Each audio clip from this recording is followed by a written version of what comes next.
बाबासाहेब तुम्ही आम्हाला सोडून गेला, किती अडचण केली आमची,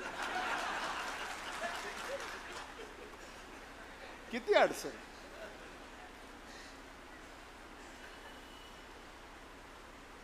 टीव्हीवर अजूनही बातम्या अधून मधून येत असतात की काहीतरी घडेल,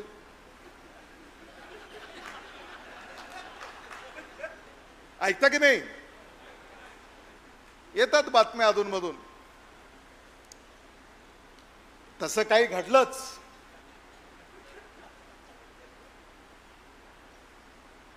जिल्हा बँकेमध्ये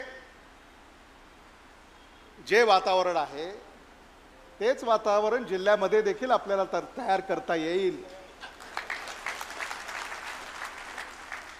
आणि एन.आर. पाटलाचा तर सारखा आग्रह असतो, हो ना.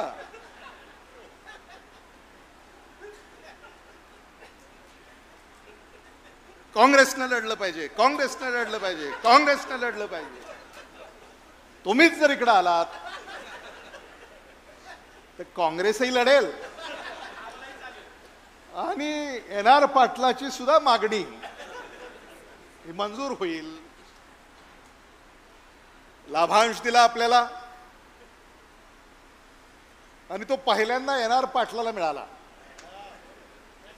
पण त्यांचं काय म्हणणं आहे, किती दिवस आम्हाला लाभ अंशावरच भागवणार आहात, लाभ कधी देणार आहात आम्हाला, असं सारखं त्यांचं म्हणणं ते नेहमी आपल्या पुढे मांडत असतात.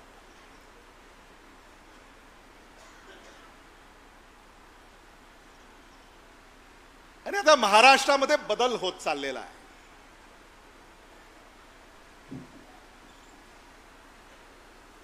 लोकसभेमध्ये तुम्ही बदल घडवला.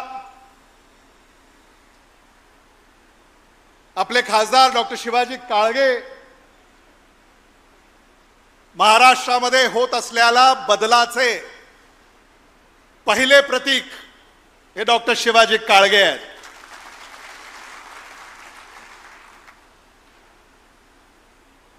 आणि बाबासाहेब पाटील कळत न कळत लोकसभेच्या निवडणुकीमध्ये तुमची जी आम्हाला मदत झाली त्याच्याबद्दलही किमान घरामध्ये आल्यानंतर आपण आभार मानले पाहिजेत. एवढं तरी आम्ही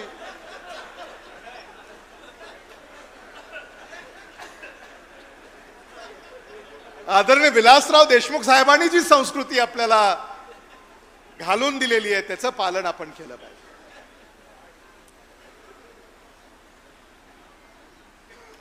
आणि म्हणून आता बदलाचे प्रतीक डॉक्टर शिवाजी काळगे यांच्यापासून आता या महाराष्ट्रामध्ये सुद्धा येणाऱ्या विधानसभा निवडणुकीमध्ये बदल झाल्याशिवाय राहणार नाही, हे मला मुद्दामून या ठिकाणी सांगितलं पाहिजे. आणि बाबासाहेब पाटील या बदलामध्ये तुम्ही आमच्या बरोबर राहा, कारण शेवटी आपण सर्वसामान्यांसाठी हा लढा उभा केलेला आहे.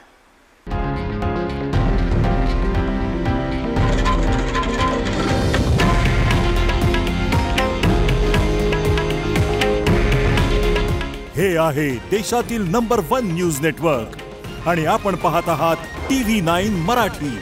काळजी तुमची, हित महाराष्ट्राचं.